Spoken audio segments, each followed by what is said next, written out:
Muy buenas noches, amigos de Zona Geriátrica, el espacio del adulto mayor, transmitido por Radio Miraflores Televisión desde Lima, Perú. El día de hoy tenemos un programa muy especial, internacional. Nos visita desde la Ciudad de México, de Guanajuato, provincia de León o Estado de León, el doctor Charles da Silva. El doctor es portugués, pero está radicando en México, trabaja mucho tiempo en México y es un experto en psicología, neuropsicología y estudios de filosofía. Es un profesional con un currículum bastante elaborado. Y el día de hoy vamos a conversar sobre un tema muy importante en geriatría y gerontología, el cuidador. Vamos a ver cuáles son las estrategias para manejar y ver el tema del cuidador con el adulto mayor. Doctor da Silva, muchas gracias y bienvenido a Zona Geriátrica. Muchas gracias por la invitación, doctor Carlos. Es un gusto estar en vuestro programa, que además lo conocemos muy bien por aquí. Y bueno, adelante, hablar sobre el cuidado. Bueno, empecemos por el principio. ¿Qué es un cuidador? Esa es una buena pregunta. Intentaré responder. ¿Qué es un cuidador? Bueno, yo creo que en primer lugar definir que existen dos tipos de cuidadores y tres tipos de cuidado, si lo queremos ver más dentro del margen de lo que es la misma Organización Mundial de la Salud. Tenemos cuidadores formales y cuidadores informales, en el sentido de los formales, profesionales de la salud, personas que han estudiado para ser cuidadores en este sentido, desde su profesión, desde sus habilidades dentro de una determinada profesión, y que por supuesto tienen una recompensa económica, ¿no? Finalmente un sueldo, una paga, ¿no? Por su trabajo. Por otro lado, el cuidador informal, que es el familiar, como solemos decir, es al que le toca cuidar, le tocó cuidar y tiene que cuidar familiares, amigos más próximos, personas realmente más próximas. Y dentro de los cuidados, si pensamos en el formal, pensamos por supuesto en la institucionalización, y en lo informal pensamos en un adulto mayor en su casa. Creo que la gran parte del cuidado es compartido, siempre hay profesionales de la salud, siempre hay familiares, entonces es un camino que se puede recorrer de manos dadas con varias personas. No creo que exista un cuidador único y final. Sí es cierto que en el cuidado informal muchas veces el familiar pasa las 24 horas del día, es bastante más impactuoso, pero pues siempre hay más personas, ¿no?, que puedan compartir el cuidado. En América Latina tenemos una cultura diferente, probablemente a la anglosajona, a la americana, en donde uno trata de mantener a sus padres todo el mayor tiempo en casa, ¿no? Los gringos nos hacen problemas. Llega el mismo paciente va y se inscribe en una casa de reposo, en un hogar geriátrico. En América Latina no, se trata de cuidar, pero a veces las circunstancias, un solo hijo o no tiene hijos, obligan a llevar a institucionalizar a los padres, a los adultos mayores. Y a veces no son los mismos padres, no son los mismos hijos, sino son familiares. ¿Qué opinión nos da eso? ¿Qué reflexión? Bueno, yo creo que en primer lugar tenemos que pensar en el cambio, ¿no?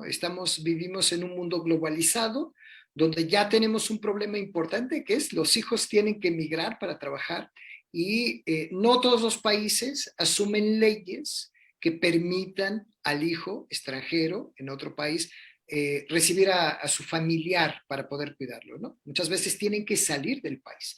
En variedísimos casos donde los hijos tienen que abandonar su trabajo, regresarse al país de origen para poder cuidar a sus padres, porque no existe una ley que permita entonces traer sus padres a estar con él, ¿no? Esto en primer lugar. En segundo lugar, yo creería que hay aquí una cuestión de confianza, ¿no? Cuando los profesionales de la salud se empiezan a desarrollar en un ámbito como es el envejecimiento, empieza a haber confianza. Yo recuerdo, estuve durante algunos años trabajando en la Cruz Roja en España, como psicólogo en los centros de día, y existe una confianza importante. ¿Por qué? Pues los centros se han desarrollado, los centros ya tienen todo, los hijos pueden ir, pueden ver, tienen estimulación, tienen una alimentación estricta, tienen áreas con música, áreas sin música, es decir, todo está tan desarrollado que realmente existe una confianza, ¿no? Pienso que de nuestra parte, en primer lugar, tenemos que empezar a certificar a los cuidadores, tenemos que empezar a apoyarles en este proceso, si quiere, de cuidado. Yo prefiero muchas veces decir de acompañamiento, porque acompaña, porque está con. Entonces, tenemos que apoyarles, certificarles probablemente, darles las herramientas en este sentido, certificar, proporcionarles las herramientas para que puedan realizar un buen cuidado y no solo cuidar al adulto mayor, sino cuidarse a uno mismo, ¿no? El Miren qué autocuidado. importante, ¿ah? Miren el detalle del mensaje. No solo cuidar, porque, bueno, ya uno entrega parte de su vida, sino cuidar y cuidarse, ¿no? Eso es importantísimo lo que usted acaba de mencionar. Exactamente, fíjese, si pensamos, eso es lo que me llama la atención, si yo pienso que tengo, no sé, vamos a hipotéticamente pensar que tenemos 50,000 adultos mayores con algún tipo de alteración que exigen un cuidado, ¿no? Si no cuidamos a estos cuidadores, no tendremos 50,000 personas con algún tipo de limitación, tendremos 100,000. O si pensamos en un cuidado compartido, tendremos 150,000 o 200,000. Y cuidadores que, al contrario del adulto mayor, están en edad activa, económicamente activa, socialmente activa, familiarmente activa. Entonces, sí es un problema grave si descuidamos al cuidador, porque ahí tendríamos un problema a nivel de salud pública, ¿no? Cuando definió el concepto de cuidador, habló de un cuidador formal y de un cuidador informal. El informal es el de la familia, el de casa, que no se preparó para ser cuidador, ¿no? Era una maestra, una secretaria, una empleada pública y de repente las circunstancias hicieron que se vuelva a la fuerza cuidador. Pero, ¿cómo hacer con esas personas que desean hacer bien las cosas, pero no se prepararon? Probablemente era una profesional de muchos conocimientos teóricos de una experticia propia, pero no se preparó para ser cuidadora. ¿Qué debe hacer? Porque mucha gente está viendo este programa y está viviendo esa realidad y se está preguntando, ¿y yo qué puedo hacer? Bueno, yo creo, al menos lo que nosotros hacemos, ¿no? Creo que es importante también compartirlo. Como académico, creo que es importante investigar, pero como investigador creo que es importante después transformar este conocimiento académico en el conocimiento para la sociedad civil, ¿sale? Entonces, eso es lo que intentamos hacer. Tenemos un manual que escribimos hace 2 años, 2019, ya tiene más 3 años, donde expresamos 60 estrategias de cuidado. Estrategias de cuidado para adultos mayores sin patología, con patología y para el duelo, ¿no? Cómo afrontar la pérdida.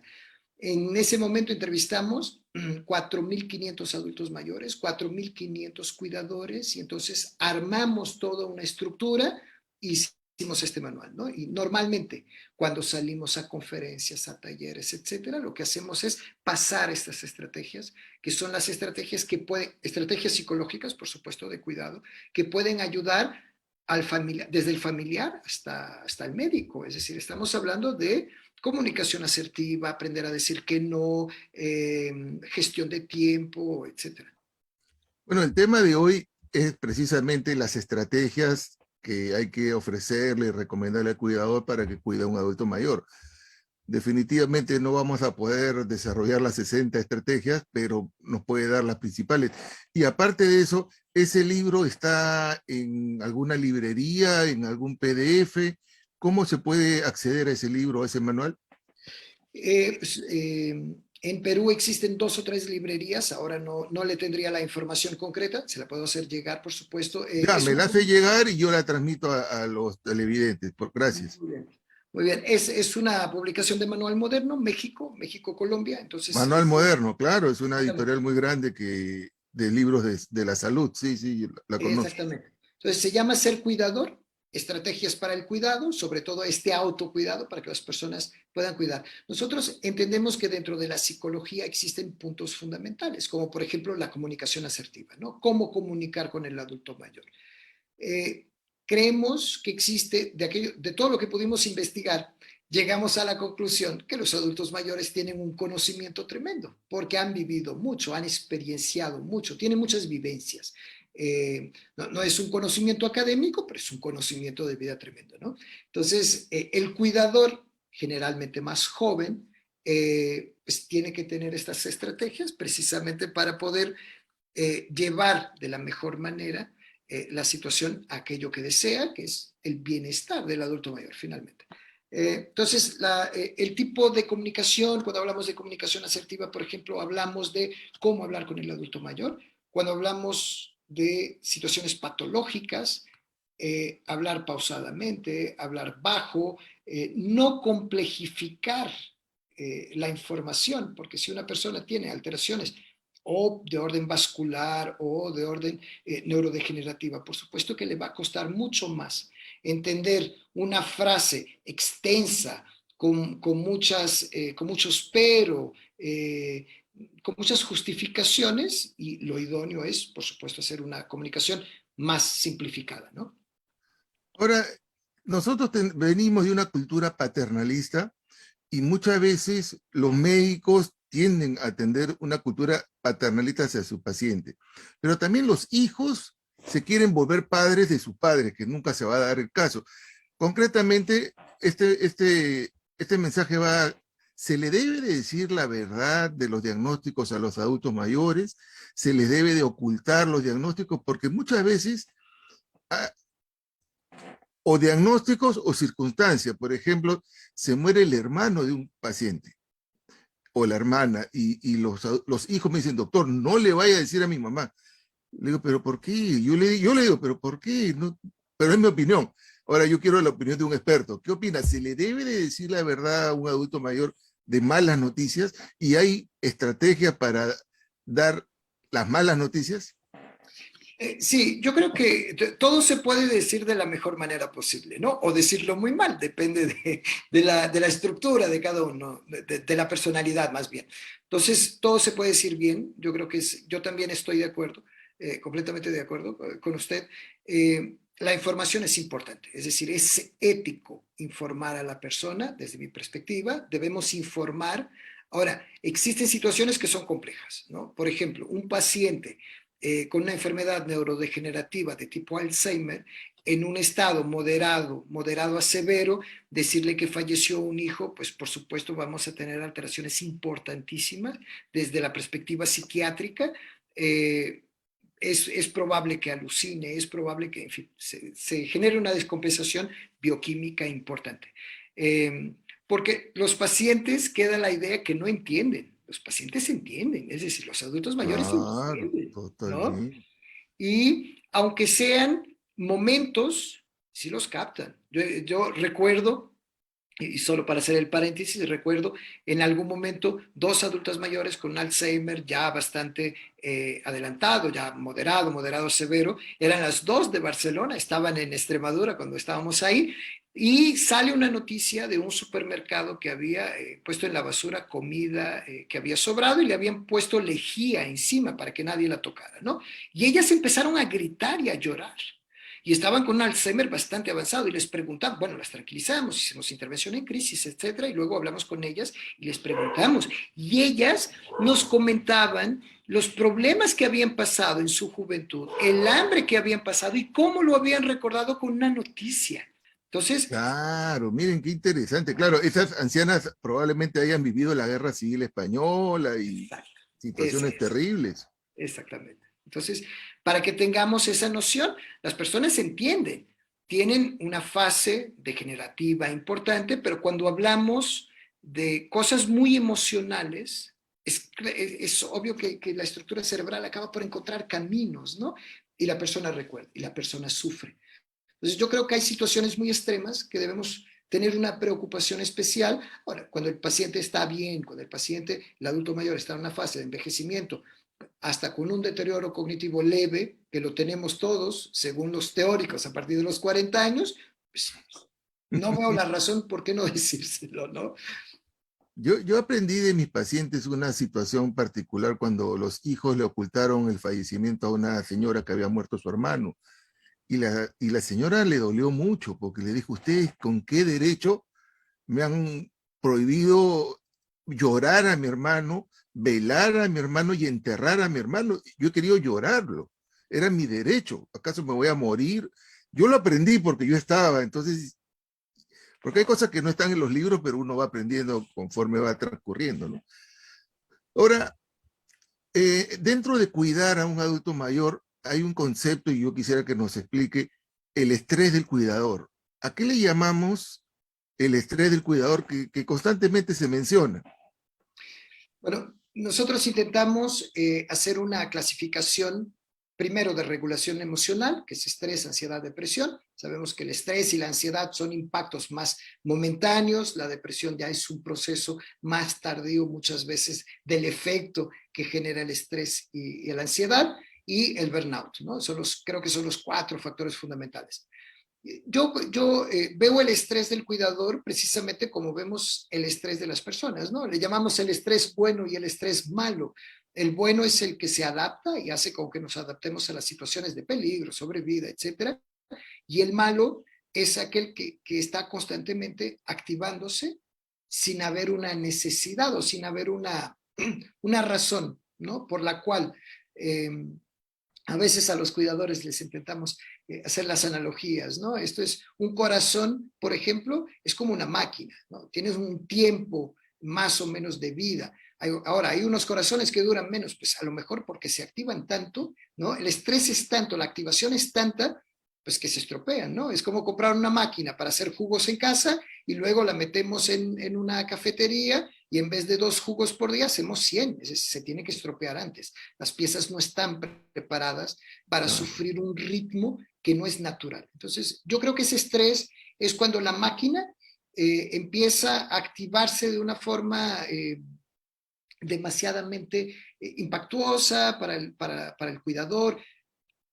Cuando hablamos de sobrecarga, por ejemplo, hay 2 grandes componentes y yo creo que ese estrés está mucho en lo físico y luego podemos tener una componente que es más psicológica, que es el estrés de la preocupación, ¿no? Si voy a tener dinero, si voy a poder pagar, si voy a poder comprar la medicina, si puedo llevar al adulto mayor a la consulta, etcétera. Entonces yo creo que el estrés puede ser por varias razones, algunas de ámbito sociopolítico. Sabemos que las políticas públicas no cubren por completo las necesidades, más bien están lejos de cubrir las necesidades del adulto mayor, y muchas veces es un esfuerzo tremendo de la familia y del cuidador para asegurar el bienestar del adulto mayor. Esto por un lado, y por otro lado, creo que la falta de conocimiento que hablábamos inicialmente, que las personas tienen otras expertices y cuando llegan al cuidado no saben qué hacer.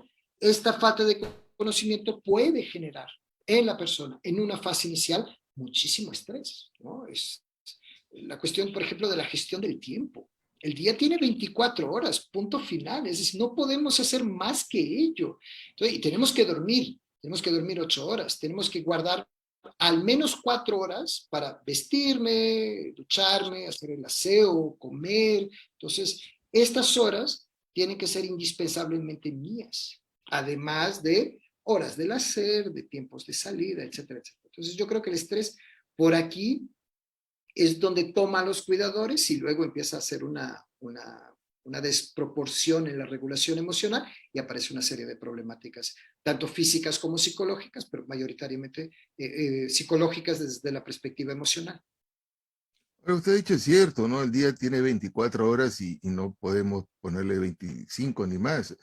Y hay personas que consagran su vida al enfermo, hasta el extremo de que ya no salen a la calle, ya no se reúnen con nadie, dejan de trabajar y, y, y empiezan a enfermarse y se van deteriorando. Una de las cosas que también se recomienda, y no sé qué dice usted, compartir responsabilidades, porque probablemente ese adulto mayor tenga pues 4 o 5 hijos y solamente uno, generalmente la mujer menor y soltera es la que asume esa responsabilidad, pero los otros hijos también son sus hijos, ¿no? ¿Qué dice? Exactamente. Creo que el cuidado tiene que ser compartido, eso es indiscutible, por la familia, por la sociedad, porque también existe eh, esta necesidad, ¿no? Es decir, si la persona trabajó 40 años, pues también tiene que tener ese apoyo, ¿no? Y ese viene de las políticas públicas, indiscutiblemente. Tenemos el caso, por ejemplo, por dar un ejemplo, de España, que tiene los centros de día en los cuales yo también estuve trabajando en la Cruz Roja, son para dar un reposo al cuidador de 4 o 6 horas, es decir, para que el cuidador también pueda tener vida y poder hacer sus Ah, cosas. Esta es una política pública que es, creo que yo, muy buena. Otra es exactamente lo que el doctor Carlos acaba de decir, es decir, tiene 5 hijos, pero cuida a uno. Yo creo que España tomó una iniciativa dura, fuerte, pero que al final funcionó, ¿no? Nadie quiere cuidar a los padres. Ah, porque yo tengo mucho trabajo, porque mi trabajo es muy importante o porque yo vivo lejos. Bueno, podríamos hablar de todas las disculpas posibles, imaginarias. Ahora, en algún momento España decidió, pues está muy bien, no hay ningún problema. Entonces, vamos a tener un tutor para el adulto mayor. Es decir, uno de los hijos se va a encargar, va a ser tutor. La gente decía, pero eso no va a servir porque los hijos no quieren. No, ¿cuál es la fórmula para que esto funcione? El hijo tutor puede vender todo lo que el padre tiene, puede gastar todo el dinero del padre siempre y cuando sea en beneficio de la salud del adulto mayor. Todo cambió. Y ya todos los hijos quieren cuidar a los adultos ya mayores. cuando entra el tema de la plata, cambia la Exacto. perspectiva siempre. Tenemos que encontrar estrategias. Yo creo que finalmente la moraleja de la actitud sociopolítica, en este caso de España, es demostrarnos que, bueno, hay formas de trabajarlo. Responsabilizar a un hijo siempre es complicado y hablamos hace un rato, es decir, pensar en un mundo global donde las personas salen, donde los trabajos cambiaron, es difícil, aunque bueno, ahora también vamos después post-COVID-19, que todavía no se termina y está lejos de terminarse, probablemente, digo definitivamente, tenemos otro cambio, ¿no? Ahora está mucha gente trabajando desde casa. Vamos a ver hasta qué punto este home office nos va a ayudar a nivel familiar, a nivel estructural, pero también al cuidado de los adultos mayores. A ver si los vamos a tener más próximos, digo. Ahora, en el Perú, no sé cómo será en México o en Europa, pero en el Perú para licenciarse de enfermera técnica son entre 2 y 3 años, donde una estudiante, o digo, un estudiante puede ser hombre o mujer, accede a un currículum, lleva sus cursos y el Estado, porque le da el instituto, pero a nombre del Estado le da un certificado. Y estas personas se prepararon para ser cuidadores, para cuidar adultos mayores, pueden cuidar niños, eh, cualquier edad, porque se han preparado, pero el caso del cuidador informal, es decir, del hijo, la hija, la esposa, que no se preparó y le tocó, y es más, le tocó de golpe, porque de momento le dio un accidente cerebrovascular. ¿Cómo acceder a ese tipo de cursos? Hay cursos, por ejemplo, en México, porque en el Perú no hay un curso, digamos, completo, pero sí hay pequeños cursos. Curso de nutrición en adultos mayores, entonces se van y aprenden algo de nutrición, cómo dar la dieta, cursos sobre manejo de escaras, un tema, pero por salpicadito. ¿Cómo es la experiencia de ustedes? Bueno, yo finalmente creo que el cuidador nunca está preparado para ser cuidador. Eso es lo primero. Aunque vayamos a la universidad, pues nos van a faltar herramientas, pues no hacemos todas las licenciaturas y el ser No. humano es un todo, ¿no? Como todo integral, tenemos factores importantes. Nutrición es fundamental, ejercicio físico es fundamental, la parte psicológica es fundamental, la parte biológica orgánica es fundamental, la parte espiritual es fundamental, o sea, todo es fundamental, ¿no? Entonces, yo creo que un poco también como va sucediendo en Perú, México también va presentando, pero yo creo que nos vamos despertando para la necesidad, ¿no? No teníamos muchos adultos mayores, de repente empezamos a tener una sociedad más envejecida y decimos, wow, si los otros tuvieron problemas, nosotros también los vamos a tener, vamos a empezar a prepararnos. Entonces, yo creo que el cuidado es un proceso de preparación en este momento. Tenemos también muchos cursos pequeños que nos van dando visiones diferenciadas. Le puedo decir, y me aprovecho un poquito de su programa, doctor Carlos, para hacer un poquito la publicidad. Por Sí, ejemplo, sí, con todo gusto. muchas gracias. En este momento preparamos una certificación que yo esperaría que el próximo año ya la tengamos disponible. Hoy hablábamos precisamente con algunas personas de Perú para ir viendo y ir abriendo este campo, porque las certificaciones tienen que ser generalizadas, es decir, el cuidador tiene que saber un mínimo, no tiene que saber todo, por supuesto, no va a ser enfermero, psicólogo, nutricionista y todo al mismo tiempo, pero existen unas cosas básicas que van relacionadas también un poco con las situaciones, porque sabemos que existen enfermedades que tienen alteraciones más importantes mentalmente, como por ejemplo las neurodegenerativas, Alzheimer, pero dentro de las neurodegenerativas, por ejemplo, el Parkinson tiene una alteración cognitiva más lentificada que, por ejemplo, a comparación del Alzheimer. Entonces, tenemos, y este ha sido el gran problema de la estructuración de una certificación, porque tenemos que pensar en profesionales de la salud, que les faltan algunos aspectos de ese todo ser humano, ¿no? De ese ser biopsicosocial, pero también espiritual, y de los cuidadores informales, que es entonces tenemos que armar todo el proceso para poder darles, yo creo que sobre todo estrategias, doctor Carlos. Yo mantengo esta idea de la estrategia. Y este curso que van a dictar, ¿cómo se llama y a quién va dirigido?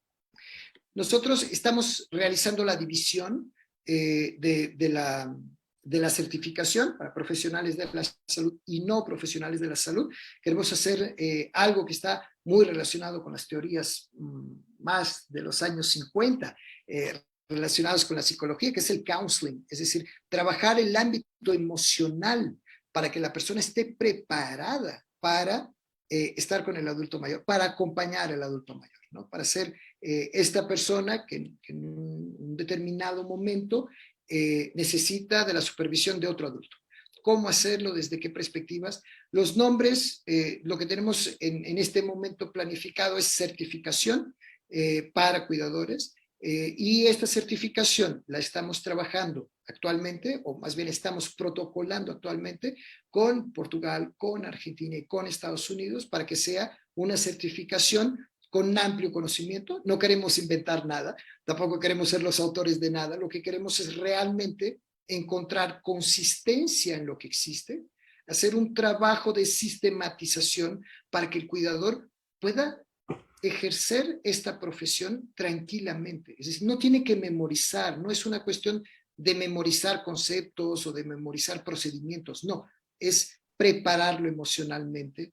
¿Y va a ser un curso online o es para los mexicanos o es un curso abierto a toda Latinoamérica?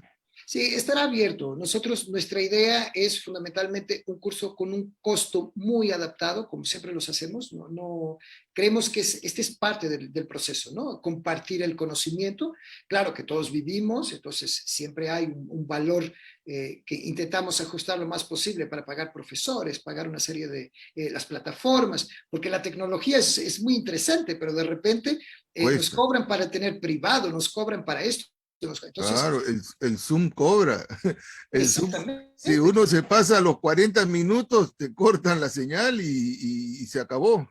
exactamente. Sí, Entonces, sí. esa es la idea, a cómo sistematizar la información, compartir la información y tener los mejores docentes posibles. Eso es siempre lo que intentamos, y cuando decimos los mejores, son los que comunican, los que pueden compartir, ¿no? Porque pues no todo el profesor a veces tiene esta facilidad, ¿no? De compartir. Bueno, yo le deseo mucho éxito y estoy seguro que van a aportar mucho. Este, lamentablemente el tiempo es cruel. Miren cómo ya pasaron más de 35 minutos. Nos ha visitado el señor Alejandro Herrera, nos ha visitado Sara del Valle, que nos envía saludos desde la ciudad de Jujuy, Argentina, el amigo Francisco Cabel, Carmen Herrera, Luz Cáceres, Guillermo Lara, que hoy cumple años. Un fuerte abrazo para Guillermo. Marina Prado, que nos saluda, y bueno, y todos los amigos. Doctor Charles, muchísimas gracias, pero antes de despedirnos, yo quisiera que nos dé un mensaje, unas palabras de mensaje dirigido al adulto mayor o a los cuidadores, y finalmente nos diga dónde se le puede ubicar, encontrar o seguir en redes. Muy bien. La frase, el mensaje, siempre es algo bastante complicado.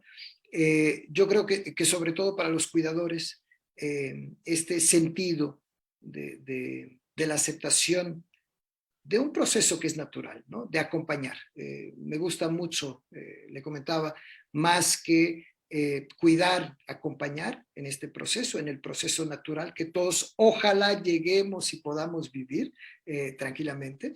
Entonces, esta sería básicamente el mensaje, ¿no? Tenemos que acompañar, tenemos que hacer este proceso, es un gusto, creo yo, poder hacer este proceso.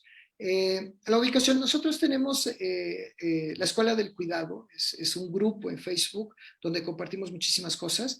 Somos alrededor de una comunidad más o menos 7,000 personas, un poco de toda la América hispanohablante, como me gusta decirle, pero sobre todo compartimos mucho, ¿no? Profesionales de la salud, cuidadores informales, formales, estamos un poco de todo. Ahí nos pueden encontrar, ahí pueden encontrar una serie de información que intentamos actualizar y pues, ir proporcionando a las personas. ¿Cómo se llama el Facebook? Se llama Escuela del Cuidado. Ya saben, Escuela de Cuidador del doctor Charles da Silva, y ahí van a tener muchísima información de Hispanoamérica.